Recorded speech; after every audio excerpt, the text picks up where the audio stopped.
우리가 성경을 보면 하나님에 대해서 다양한 이미지를 떠올릴 수 있습니다. 하나님 그러면 생각나는 그런 단어들이 있죠. 창조, 구원, 또 율법, 통치, 심판, 위로, 승리, 다양한 하나님에 대한 이미지가 성경에 나옵니다. 그런데 그 중에 하나님에 대한 이미지 중에 가장 대표적인 하나만 고르라고 한다면 여러분은 뭘 선택하시겠습니까? 좋습니다. 구원. 또 사랑. 사랑받고 싶나 보죠. 또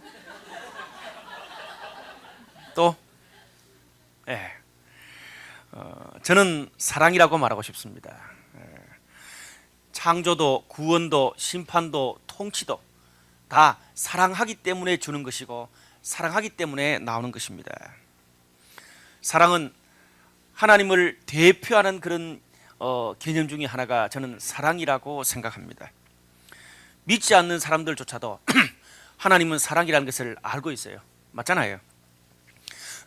그래서 평상시 전혀 하나님을 믿지 않는 사람도 세상이 잘못 돌아가거나 억울한 일을 당하면 어떻게 말합니까? 하나님이 사랑이라고 말해놓고 세상이 뭐 이래? 이렇게 말합니다. 여러분, 저도 과거에 젊은 시절에 힘든 시절을 참 많이 보냈는데 그때 이런 생각을 꽤 오랫동안 할 때가 있었습니다. 특별히 대학 시절에 20대 초중반에 이런 생각을 참 많이 했는데요. 사랑이 밥 먹여주냐? 교회 가면 또 설교하면 늘 하나님은 사랑 사랑 그렇게 말하니까 사랑이 밥 먹여주냐 이거예요. 지금 나는 당장 돈이 필요하고 그리고 직장이 필요하고 애인이 필요하고 깨진 우리 가정의 회복이 필요한데 무슨 사랑, 무슨 감상적인 사랑 타령만 계속하는 거야, 그런 생각이 들었습니다. 혹독한 내 삶에 비해서 성경에서 말하는, 교회에서 말하는, 설교에서 말하는 사랑이 너무 감상적으로 느껴졌습니다. 그러니까 그때 그 시절에 기독교는 내 삶과는 아무 상관이 없는 정도다. 하나님은 좋기는 한데 내 삶을 애프터 서비스하고 실제로 바꾸지는 않는 분이다. 그런 생각을 오랫동안 했었습니다. 사람이요, 현실이 너무 빡빡하고 힘들면 사랑의 감정을 돌아볼 겨를이 없어집니다. 흔히 연세 드신 부모님들이나 아니면 인생의 선배들한테 간혹 이런 말을 들을 때가 있습니다. 네가 아직 현실이 얼마나 혹독하고 매운맛을 못 봐서 아직도 사랑타랑하는 거야? 여러분, 때때로 그 말이 맞을 때도 참 많더라고요. 근데 제가 이제 나이가 들고 애를 낳아서 자녀들, 물론 제가 낳은 건 아니지만 애를 낳아서 자녀들을 길러보고 한 여자를 만나서 사랑을 하고 20년 이상을 사랑을 해보니까 사랑이 얼마나 소중한지 알겠더라고요. 사랑에서 모든 것이 다 나온다는 것을 점점 깨달아가고 있습니다. 물론 제가 지금 말하는 이 사랑은 한 몇 개월, 몇 년 만나서 불타는 감정으로 사랑하고 헤어지는 그런 단순한 연애의 감정만을 이야기하는 것이 아닙니다. 깊은 사랑, 깊은 신뢰, 한없는 사랑, 끝없는 사랑을 이야기하고 있습니다. 하나님이 우리를 사랑한다는 것, 내가 하나님의 사랑을 받는 자녀라는 것, 이것이야말로 우리가 하나님과 연결될 수 있고 그분이 우리에게 줄 수 있는 모든 것을 누릴 수 있는 마스터키, 그리고 영원한 멤버십이라고 저는 생각을 합니다. 하나님이 나를 사랑하시고 나는 영원토록 하나님의 사랑받는 자녀다. 마스터키. 이는 우리가요, 어떤 상황에서도 하나님이 나를 사랑하시고 하나님이 나의 아버지라는 사실을 한시도 잊어버리지만 않는다면 우리는 어떤 실패, 어떤 죄, 어떤 좌절과 방황 속에서도 다시 툴툴 털고 일어날 수 있고 건강한 자존감으로 멋지게 다시 살아날 수 있습니다. 그거 믿으세요? 그래서 흔히들 그런 말 하잖아요. 정말 자녀들을 사랑해주면 어떤 상황 속에서 쓰러질지라도 정말 진정한 사랑을 경험한 자녀들은 건강한 자존감으로 잘 살 수밖에 없다. 맞는 말인 것 같아요. 돈보다 더 중요하고 상위의 개념이 사랑이에요. 사랑하기 때문에 돈도 주고 사랑하기 때문에 보살핌도 오는 것이거든요. 오늘 본 말씀은 성경에서 하나님의 사랑에 대해서 이야기하는 가장 대표적인 구절 중에 하나입니다. 많은 사람들이 이 성경 구절을 외우기도 합니다. 특별히 이번 주와 다음 주는 온 나라가 휴가를 떠나는 휴가 황금 기간 연휴입니다. 물론 못 떠나는 분도 있으시지만 여러분 나름대로 다양한 계획들을 세우셨을 것입니다. 좋습니다. 특별히 우리 블라이 처치에서는 오늘부터 4박 5일 동안 모도와 청산도로 비전 트립을 떠납니다. 또 같이 가는 사람, 또 가지 못하고 또 개인적인 계획이 있는 그런 분들 모두가 다 우리 교회의 비전 트립을 위해서 기도해 주시기를 바랍니다. 저는 블라이 처치를 대표하는 목사로서 이번 여름에 우리 성도들이 휴가와 비전 트립을 통해서 다음 또 이 하반기를 살아갈 수 있는 그런 재충전하는 그런 기간이 되기를 바라고, 또 육체적인 그런 재충전뿐 아니라 영적으로도 정말 이번 또 휴가 기간에 하나님의 사랑을 더 깊이 깨닫고 확신하는 그런 영적인 안식의 기간도 더불어 되기를 주님의 이름으로 축복합니다. 저는 오늘 짧은 본문을 통해서 한 두 가지 정도를 여러분과 나누고 싶습니다. 첫 번째로 오늘 본문에는 우리를 향한 하나님의 계획이 있습니다. 먼저 오늘 본문이 씌어진 배경을 좀 알 필요가 있는데요. 오늘 본문은 이스라엘 백성들이 계속 하나님이 경고했음에도 불구하고 계속 불순종을 하는 바람에 결국 나라가 망하고 당대 최고의 강대국들인 북이스라엘은 아시리아에, 남유다는 바벨로니아에, 당시 세계 최고의 나라들이었습니다. 메소포타미아 문명에서는 그 나라들의 결국 식민지가 되고 말았어요. 그냥 몇십 년이 아니라 수백 년 동안 식민지로 있었기 때문에 또 그 강대국들의 식민지를 계속 받았어요.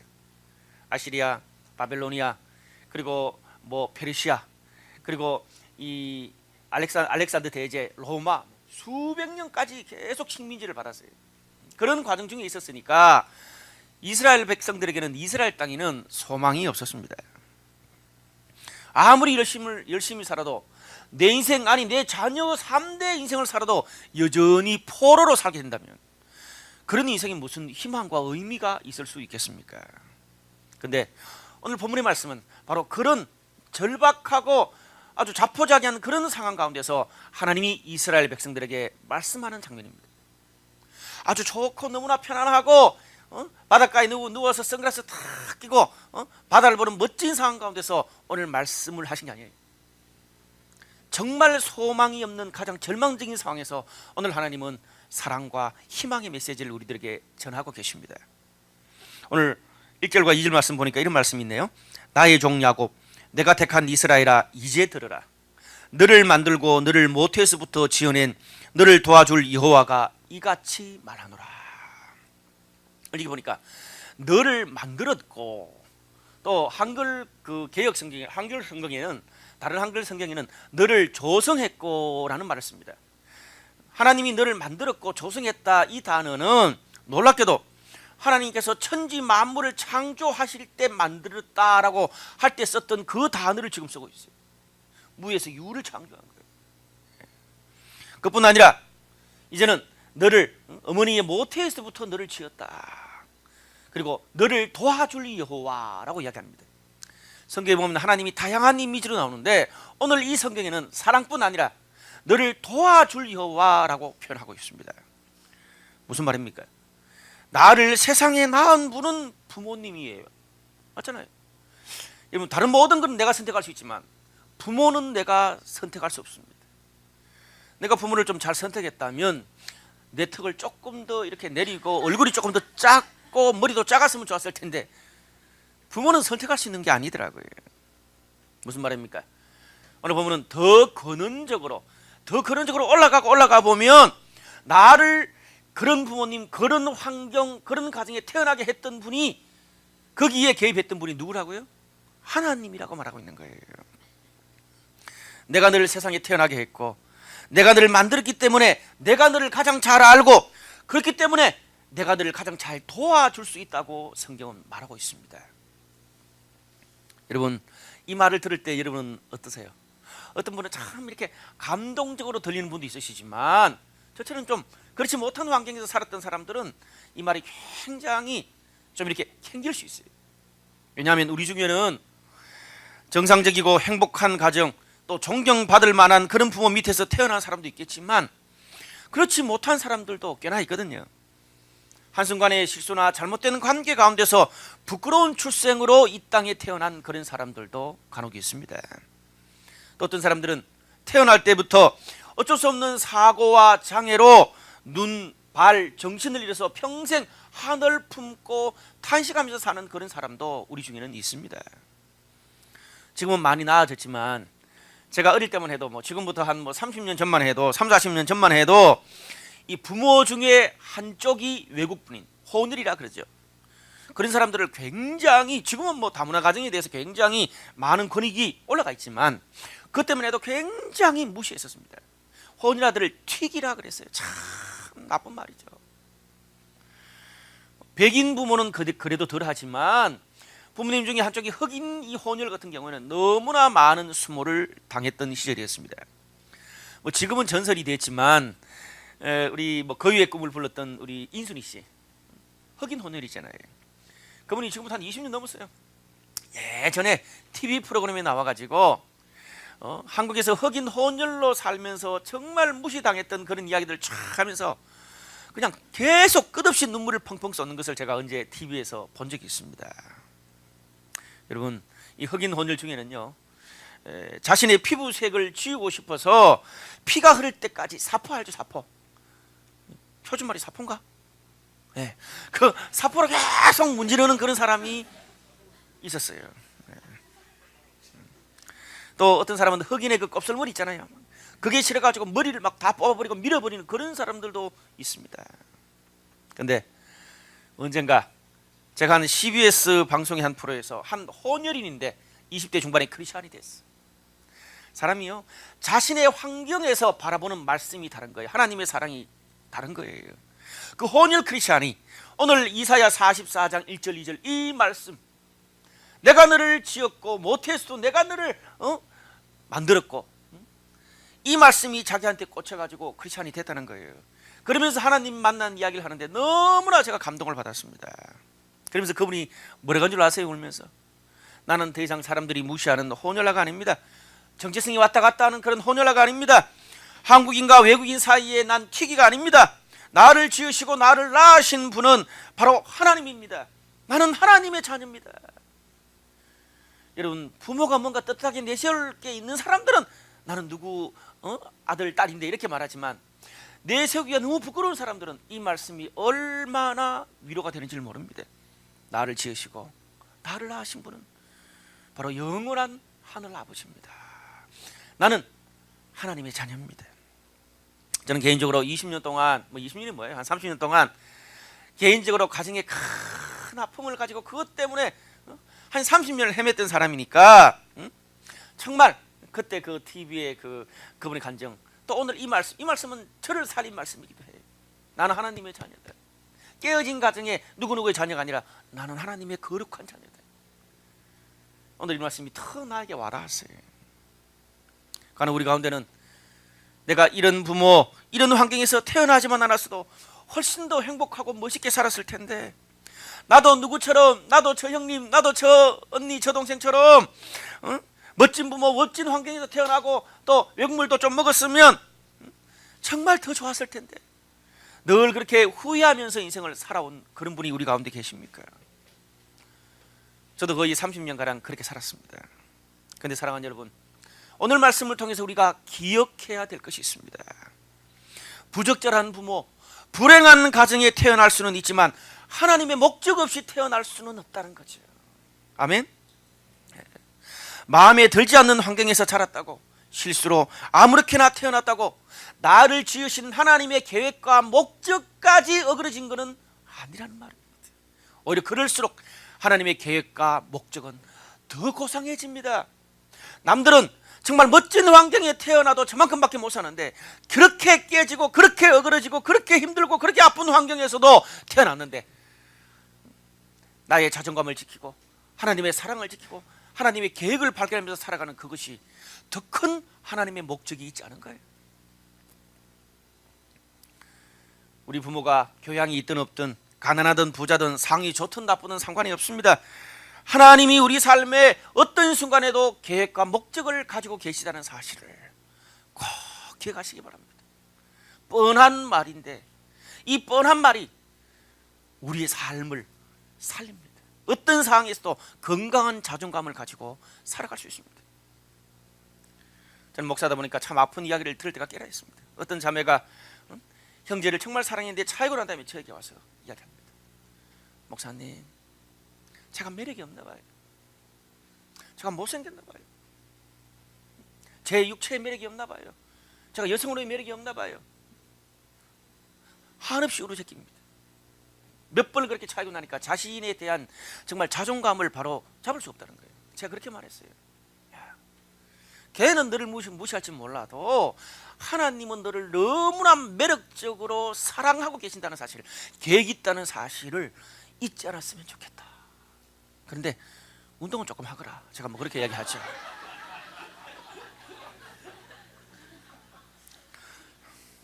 사랑하는 여러분, 뭐 저도 마찬가지예요. 저는 이미 결혼했으니까. 하나님의 허락이 없이는 나는 새 한 마리조차도 우연히 떨어지는 일이 없습니다. 우리가 속한 인종, 피부색, 얼굴 생김새, 재능과 독특한 캐릭터까지 모두 거기에 하나님의 뜻이 있습니다. 저희 교회 목사인 저부터 시작해서 독특한 캐릭터들이 얼마나 많습니까? 그러니까 한국 교회가 하지 못하는 일을 하는 거예요. 아멘? 보세요. 한국을 흔들 거니까. 내가 이 말도 안 되는 나라에 사는 이 이민을 가지, 최근 그런 사람들이 젊은 사람들 가운데 점점 늘어나고 있습니다. 여러분, 특별한 계획이 있는 게 아니라 열받아서 그렇다면 좀 수정하실 필요가 있습니다. 사도행전 17장 26절에 보니까 참 희한한 말씀이 있더라고요. 우리가 어느 시대 어느 지역에 살지 그 주의 경계까지 하나님이 간섭하셨다라고 하는 말씀이 있더라고요. 저는 성경에 이런 말이 있는지 몰랐어요.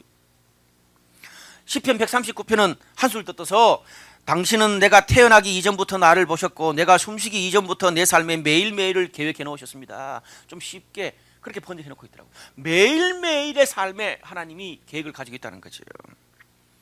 출생부터 지금까지뿐 아니라 하나님은 우리의 모든 인생의 순간에 계획을 가지고 계십니다. 필요가 있어서 우리를 이 땅에 태어나게 하셨어요. 여러분, 그것을 깨닫게 되면 더 이상 우리 인생에 방황은 없습니다. 잠시 썰일 수도 있지만 더 이상 혼란스러운 방황은 없습니다. 더 이상 내 삶에 마음에 들지 않는 과거를 신세한탄하면서 거기에 에너지를 쓰지 않고요, 나를 향한 하나님의 목적과 계획을 어떻게 하든지 찾고 거기에 순종하기 위해서 내 삶을 드리게 됩니다. 인생을 보는 관점이 바뀐다는 거죠. 이렇게 말하면 어떤 사람은 하나님이 내가 태어나기 전부터 모든 것을 결정해 놨기 때문에 내가 이렇게 하든 저렇게 하든 상관없이 하나님이 결정해 놓은 대로 갈 것 아닙니까? 그렇게 말하는 사람이 있습니다. 여러분, 그것이야말로 예정론이 아니고 숙명론이에요. 잘못된 그 예정론이에요. 성경의 예정론 그런 것 없어요. 숙명론이라. 오히려 거꾸로 생각해야 됩니다. 어떻게? 하나님이 내 인생의 모든 순간 계획을 가지고 계신다. 모든 순간에 우연이 없다. 하나님의 계획이 있다. 그렇기 때문에 내 인생의 모든 순간은 하나님의 계획을 이루는, 물줄기를 바꾸는 기회가 될 수 있다. 아이고, 우리 집안에 할아버지, 그래 아버지 다 그렇지 뭐. 여러분, 이 순간 나는 하나님 앞에 바른 선택을 함으로, 내 감정과 내 관계를 바르게 선택함으로 우리 가정에서 있어왔던 그런 모든 물줄기를 오늘 이 순간 나의 선택과 결과로 바꿀 수 있습니다. 그러므로 하나님의 목적과 계획을 아는 사람은 우리 인생을 어떤 하나로 규정짓지 않습니다. 저는 그림을 잘 모릅니다. 근데 제가 언제 또 루브르 박물관도 가서 이렇게 그림 막 설명을 들으면서 제일 저 사람 그림 참 와닿는다 느꼈던 사람이 클로드 모네입니다. 모네. 앞에 클로드는 떼고 모네입니다. 모네. 근데 들어보니까 모네가 빛과 움직임을 잡아내는 거장이라 그러더라고요. 모네의 천재성은 순간 속에, 정지된 순간 속에 숨어있는 움직임을 캐치해내는데 천재적인 능력이 있었다는 거죠. 여러분, 우리 대부분 순간을 정지된 것이라고 생각하기 쉽습니다. 그래서 정말 어떤 순간은 잡기를 원하고 멈추고 싶어 합니다. 아이고, 여기서 휴가에서 더 이상 시간에 안 갔으면 좋겠어. 그런 생각 들지 않습니까? 맞잖아요. 자기와 함께 거니는 이 시간 정말 정지되어 있었으면 좋겠다. 아이, 우리 애를 낳았는데 애가 어릴 때요 정지되어 있었으면 좋겠다. 그런 생각을 합니다. 그래서 사진을 찍죠, 사진을.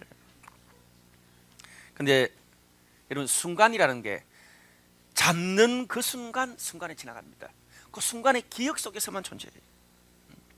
근데 모네 시대 때 보통 그림은 정지된 어떤 순간을 포착해서 그렸답니다. 근데 모네의 그림 속에는 정지된 어떤 것들이 있는 게 아니라 좀 흐릿흐릿하게 좀 움직이는 듯한 그런 느낌을 모든 그림 속에서 그는 구현해냈습니다. 그래서 모네의 그림 속에 있는 모든 이 상황, 환경, 사람들은 끊임없이 움직이도록 만들었습니다. 움직이도록. 여러분, 우리가 사는 삶 또한 모네가 봤던 모네의 그림처럼 끊임없이 움직이는 순간들로 이루어져 있습니다. 그런데 우리는 내가 언젠가 기억하고 있는 좋은 한순간, 또 거꾸로 정말 힘들고 고통스러웠던 한순간에 정지된 기억이나 감정을 가지고 사람과 세상을 보려고 합니다. 그러니까 털이 많아지고 더 불행해지고, 지금 저 사람 달라졌는데도 과거의 기억이 있으니까 닿는 거예요. 과거는 안 좋은 것들이 9이고 좋은 것이 하나라. 지금은 분명히 달라져가지고 안 좋은 것이 하나고 좋은 것이 9인데도 하나 딱 보고 역시 똑같구나, 이렇게 말합니다. 이미 그 사람의 과거가, 이미 그 사람이 과거의 사람이 아니고 그 일이 과거의 일이 되어버렸는데도 과거에 붙잡혀 정지된 화면으로 다른 사람을 보고, 정지된 화면으로 가장 중요한 건 나 자신을 보는 거예요. 정지된 화면으로 하나님을 보는 거예요. 하나님이 과거에 그랬는데, 그때 그랬는데. 하나님 그렇지 않거든요. 여러분, 사물도 사람도 하나님도 끊임없이 움직이고 계십니다. 세상은 계속 움직이고 앞으로 나가고 있는데 나는 5년 10년 정지된 과거와 계속 싸우고 있습니다. 과거에 실패한 한순간이, 반복적으로 실패했던 그런 한순간, 부정적인 그런 감정들이 우리 삶을 끊임없이 괴롭히고 미래의 모든 순간과 가능성까지 다 그냥 통째로 집어 삼켜버리고 맙니다. 그래서 우리의 영혼까지 찢어지는 거죠. 여러분, 사탄은 우리가 그렇게 되기를 가장 좋아합니다.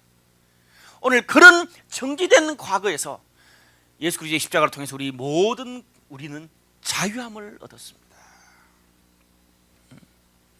사랑하는 여러분, 끊임없이 움직이는 순간 속에서 하나님의 기회와 계획, 섭리를 볼 수 있는 저와 여러분, 우리 모두가 되시기를 바랍니다. 여러분, 과거라는 것은요, 잘 다뤄야 될 놈입니다. 과거는 붙잡혀 있을 것이 아니고 사랑하고 받아들이고 그리고 여유 있게 바라봐야 될 것이 과거입니다. 그래서 사도 바울은 내가 뒤의 것은 잊어버리고 오직 표대를 향하여 쫓아간다, 그렇게 말했습니다. 순간이 모여서 시간이 됩니다. 시간이 모여서 비전도 되고 우리의 인생의 어떤 한 모습이 됩니다. 여러분, 돌아보세요. 내 인생의 정말 중요한 순간은 평안할 때, 내가 준비되어 있을 때만 찾아오는 게 아니더라고요. 오히려 전혀 예상하지 못했을 때, 짜증나고 남들이 하기 싫어하고 누구 땜빵으로 무시해도 되는 그런 일을 했을 때, 우연한 기회에 하나님의 우연한 새로운 계획과 섭리가 들어오는 법입니다. 아니, 어떤 면에서 내가 짜놓은 그런 계획보다 예상하지 못한 그런 기회에서 우리는 더 새로운 것들을 발견하게 되는 것이 많습니다. 저를 돌아봐도 그래요. 여러분, 내 스타일로만 가보세요. 어떻게 됩니까? 그냥 30년 40년 살아온 대로 앞으로도 살 거예요. 그래서 나와 다른 사람들의 말을 듣고 함께 가는 것이 중요해요. 여호수아 2장을 보면 기생 라합이 나옵니다. 기생 라합은요, 이스라엘 사람들, 하나님의 선택받은 민족도 아니었어요. 이방인이었습니다. 그런데 이 여인이 하나님에 대해서도 뭐 성경을 배운 것도 아니고 랍비들의 설교를 들은 것도 아니고 성경 훈련을 받은 것도 아닙니다. 라합이 고백합니다. 내가 소문으로 하나님에 대한 이야기를 들었다 그래요. 소문으로 하나님에 대한 이야기를 듣고 어떻게 민족을 배신하면서까지 이스라엘 백성들의 정탐꾼을 숨겨주는 모험을 감행합니다. 그 시대 그 어떤 사람도 하지 못했던 그 기생, 그녀의 선택을 통해서 자신의 가족의 목숨뿐 아니라 뒤에 예수님의 조상이 되는 그런 귀한 은혜를 누렸습니다.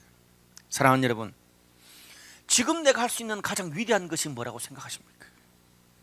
이 순간을 붙잡는 것입니다. 흔히 라틴어로 그 말을 카르페 디엠, 순간을 붙잡아라, 순간에 집중해라, 최선을 다해라, 즐겨라, 그 말입니다. 카르페 디엠, 순간을 즐겨라. 우리가 지금 할 수 있는 최고 위대한 일은 지금 이 순간 하나님이 나에게 주시는 말씀, 지금 이 순간 나에게 드는 감정, 지금 내가 이 순간 결단하고 싶은 그 일을 주저없이 가서 선택하는 것입니다. 그 선택된 순간들이 쌓여서 우리 삶의 위대한 변화와 우리의 인생의 물줄기를 바꾸게 될 줄로 믿습니다. 두 번째로, 우리를 향한 하나님의 사랑이 있습니다. 오늘 2절 말씀에 나의 종 야곱, 나를 택한 여수르나 두려워 말라라고 말합니다. 여기 보니 여수룬이라는 그런 어떤 출판사도 옛날에 있었는데, 근데 어떤 분은 자기 애 이름을 여수룬이라고 지었어. 그 짓은 좀 하지 말았으면 좋겠어. 내가 안방 이름은 여수룬 짓지 왜 자녀 이름을 여수룬이라고 지었어? 물어보지도 않고. 그러니까 늘 여수룬 막 부르니까 애가 너무 힘든 거예요. 어쨌든 간에 이 여수룬이란 말은 마음에 드는 사람, 사랑받는 사람, 의로운 사람, 그런 뜻이랍니다. 누군가를 정말 마음에 들어하고 좋아하고 정말 사랑할 때, 정말 너무너무 사랑할 때 여수룬이다, 그렇게 고백을 한답니다. 사랑하는 나의 애인, 나의 가장 사랑하는 자녀, 여수룬이죠. 근데 오늘 하나님께서 그 이스라엘 백성들을 향해서 나의 사랑하는 여수룬아라고 이야기하세요. 근데 중요한 건 그 뒤에, 여수르나까지는 좋은데 왜 그 뒤에 두려워하지 말아라 라고 말했을까요? 나의 사랑하는 여수르나 너무 좋지, 놀러가자, 해피하지 이래야 되는데 두려워하지 말아라. 여러분, 정말 사랑하는 사람이 자기 두려워하지 마, 이거 말이 안 되잖아요. 왜 이랬을까요? 이유가 있습니다. 오늘 이 여순이라는 말을 듣는 이스라엘 백성들의 상황이 여순이라는 말을 받아들일 만한 환경이 아니었어요. 지금 이스라엘 백성들은 하나님 앞에 불순종해가지고 성전이 무너지고 나라가 뺏기고 똑똑한 자식들은 다 지배 민족들에게 포로로 끌려갔고 신앙인으로 떳떳이 살지를 못했습니다. 소위 말해서 이름뿐인 크리스찬이었어요. 근데 그런 그들을 향해서 하나님이 신앙생활을 너무나 잘하고 잘 되고 있을 때 사랑하는 여수누나 그러면 할렐루야, 주님의 은혜 때문에 내가 이렇게 잘 됐습니다, 이렇잖아. 근데 나는 운전면허 시험도 떨어지고 대학 시험도 떨어지고 직장도 떨어지고 사랑하는 사람과도 깨지고 집에도 부모님이 아프고 계속 안 될 일밖에 없어. 근데 하나님이 사랑하는 나의 예수누나 해피합니다 이렇게 할 수 있어요? 없잖아요. 하나님은 여수누나라고 하시지만 지금 내 마음의 어떤 감정과 내 상황은 그게 아니에요. 받아들일 만한 상황이 아니에요. 얼굴을 들 수도 없고 받아들이기 쉽지가 않았습니다. 일종의 자격지심이랄까요? 저는 자격지심이라는 말보다도 나의 자존심이지, 자존심. 여러분, 오늘 이스라엘 백성뿐 아니라 우리도 마찬가지라고 생각합니다. 성경의 처음부터 끝까지 계속 하나님은 우리를 사랑하신다고 말하고요, 예수님은 우리의 모든 죄를 다 용서하시고 십자가에 죽으셨다고 말해요. 죄가 있어도 어떤 모습으로든지 상관없다, 나에게 와라, 그렇게 말해요. 그건 몰라요? 다 알아요, 여러분. 우리. 근데 하나님 우리를 끝까지 사랑하시고 기다리는 것을 다 알면서도 왜 그거를 받아들이지 못하고 내 삶에 경험하지를 못하는가, 이 말입니다. 내 안에 말로 다 할 수 없는 죄, 내 안에 말로 다 할 수 없는 실패, 내 안에 말로 다 할 수 없는 그런 혼란함들이, 나도 이해하지 못하는 그런 내 모습이 너무나 많다는 거예요. 그것 때문에 내가 이런데 어떻게 하나님께 나갑니까? 물론 나가면 용서해 준다는 걸 알죠. 하지만 그렇게 회개하고 나가고 난 다음에 또 몇 달 있다가 또 몇 일 있다가 또 그렇게 똑같은 짓을 할 텐데 하나님께 나가기가 너무 부끄러운 거예요. 마음은 있는데 나갈 수가 없습니다. 오늘 이스라엘 백성들의 마음과 상황이 이렇다고 생각해요. 여러분, 사랑의 반대말이 뭐라고 생각하세요? 미움? 무관심? 뭔가 좀 알아보지요? 근데 성경적으로 볼 때 사랑의 반대말은 미움, 무관심이 아니에요. 두려움이에요. 두려움. 사랑의 반대말은 두려움입니다. 브레넌 매닝이라는 유명한 그런 기독교학자는 신뢰라는 책에서 우리 안에 있는 두려움에 대해서 정말 멋들어지게 표현해주고 있습니다. 이만큼 우리 안에 있는 두려움에 대해서 섬세하게 잘 표현한 그런 책을 제가 읽어보지를 못했습니다. 그 책의 한 구절을 제가 읽어보겠습니다. 우리가 과연 누구한테 내 속을 솔직하게 털어놓을 수 있을까? 내 속의 선과 악, 순수함과 음탕함, 긍휼함과 앙심품음, 이타적인 모습과 이기적인 모습을 늘 같이 가지고 있다. 내 용감한 말 속에 겁먹은 어린아이가 숨어 있고, 내가 종교와 포르노를 동시에 기웃거리며 친구의 성품을 매도하고 신뢰를 배반하고 신용을 저버리는 사람이라는 것. 남을 배려하는 척하면서 고집과 허풍이 심하며 내 말 못할 불신을 쾌활한 모습 뒤에 가리고 두려움을 명랑한 거칠애로 덮어버린다. 더없이 훌륭하고 짐짓 호감을 주는 겉으로만 젠틀하고 따뜻한 거짓자로 사람들을 대한다. 나중에는 그렇게 쏙 보이도록 부정직한 나 자신이 점점 미워진다. 내가 진짜 이런 사람이라는 것을 알면 누가 나를 받아줄 것인가? 누가 나를 이해해 줄 것인가? 떠나지 않을까? 우리 모두에게는 그런 두려움이 있다. 그래서 알지만 믿을 수 없고 사랑할 수 없다. 저는 우리가 하나님께 나아갈 수 없는, 하나님이 너를 사랑한다 끝까지 기다린다고 말하는데도 하나님께 나아갈 수 없는 이유가 바로 이것이라고 생각합니다. 내 안에 있는 길들여지지 않은, 나도 이해할 수 없는 이런 불안, 혼란, 이해할 수 없음. 이것 때문에 자격지심이 되어서 자존감이 바닥이 되어서 못 가는 거예요. 근데 사랑하는 여러분, 이건 무슨 말입니까? 거꾸로 말하면 내가 하나님을 사랑하잖아요. 내가 하나님을 사랑하는 것처럼 하나님의 사랑도 내 수준으로 받아들이는 거예요. 이거는. 그래서 교회에 와서 기도하면 항상 내가 부족해서, 내가 죄가 많아서 죄 용서 기도만 좀 하고 위로 좀 받고 좀 털어내고 갑니다. 특별히 죄가 좀 많았던 주간은 죄책감 때문에 찬양 드리면서 예배 드리면서 하나님의 임재를 경험하지를 못합니다. 하나님이 임재를 안 주시는 게 아니야. 내가 죄책감 때문에 내가 스스로 나를 막 쪼그러들게 만드는 거지.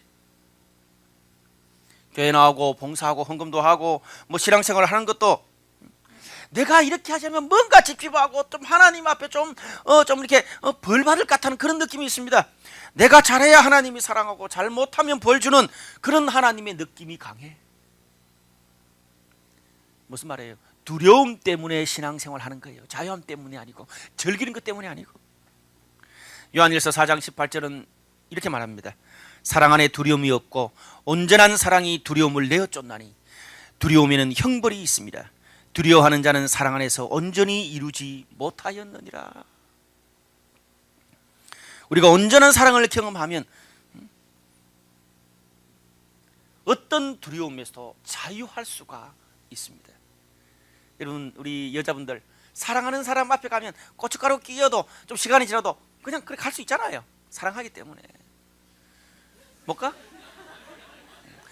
좀 더, 그건 무슨 말입니까? 제가 우리 와이프한테 그런 말을 했어요. 당신이 나를 사랑하는 것보다 내가 당신이 사랑하는 것을 믿는 게 사랑이라고. 무슨 말인지 알겠어요? 아는데 시간이 좀 걸릴 겁니다. 내가 누구를 사랑하는 것보다 저 사람이 나를 더 사랑한다는 확신을 가지는 게 중요해요. 그렇기 때문에 고춧가루가, 물론 늘 고춧가루 묻히고 가면 안 되죠. 근데 하다 보니까 어떨 때는 고춧가루 묻혀도 가는 거예요. 그래도 사랑하는 사람이 받아줄 수 있다는 그런 넉넉함, 남자를 더 멋있게 생각하는 거라. 그게. 응? 여러분, 인간의 최고의 문제가 뭔지 아세요? 제가 아까 말했지만 하나님도 내 수준에서 생각하는 거예요. 상대방의 사랑도 내 수준의 사랑으로 평가하는 거예요. 내가 그렇다고 그 사람도 그런 게 아니에요.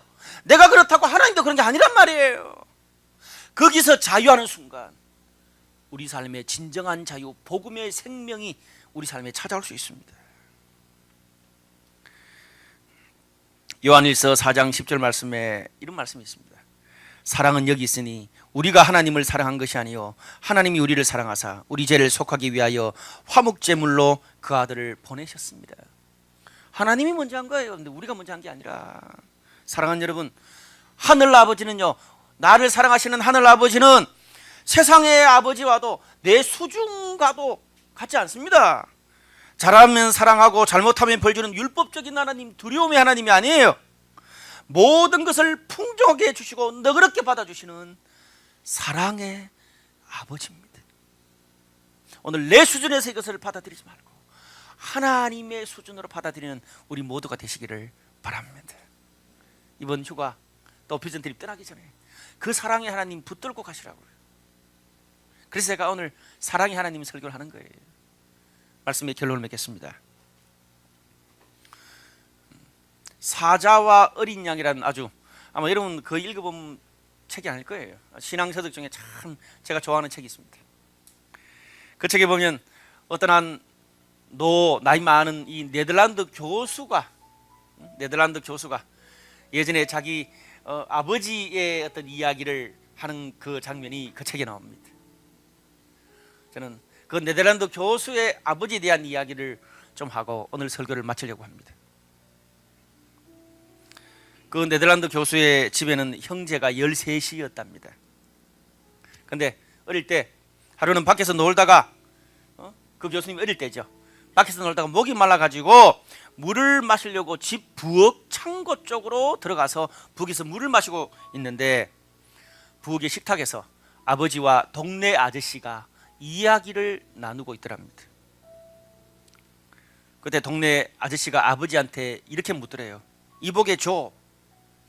예전부터 내가 꼭 물어보고 싶은 것이 있었는데 자네는 13명 자식 중에 누가 제일 마음에 가는가? 그러니까 그 아버지가 대답하더라고요. 물론 다른 아이들도 많이 있지만 내가 더 마음에 가는 아이가 12살 먹은 멜이라네. 요새 그 녀석이 치아 교정을 하고 있는데 보철을 했는데 너무 부끄러워서 집 밖을 나가려고 하질 않아. 근데 그 모습이 얼마나 귀여운지. 아참, 내가 잊어버렸는데 누구를 제일 사랑하냐 그랬지? 그렇다면 23살 먹은 피터지. 결혼하기로 했던 여자가 얼마 전에 약혼을 깨는 바람에 요즘 아주 풀이 주고 있는데 그놈 좀 힘을 냈으면 좋겠어. 하지만 내가 정말로 사랑하는 아이는 꼬맹이 마이클이야. 그놈은 이것저것 운동을 해보려고 하는데 영 그게 잘 안 돼가지고 늘 길거리 나가면 동네 꼬마들한테 막 핀잔을 듣고 기가 늘 죽어 있어. 좀 힘을 냈으면 좋겠는데. 하지만 내 눈에 넣어도 안 아픈 애는 수잔이야.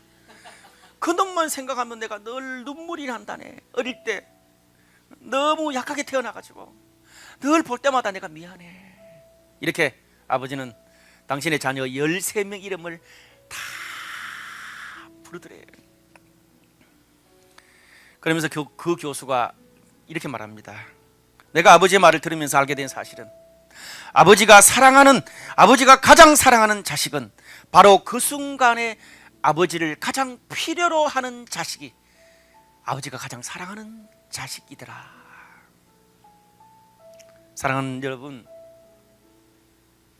오늘 이 시간 우리 하늘 아버지에게 가장 사랑스러운 자녀는 누굴까요? 이 순간 하나님을 가장 필요로 하는 아들이에요. 가장 잘난 아들이 아니라 이 순간 하나님을 가장 필요로 하는 아들이 하나님이 가장 사랑하는 아들이라.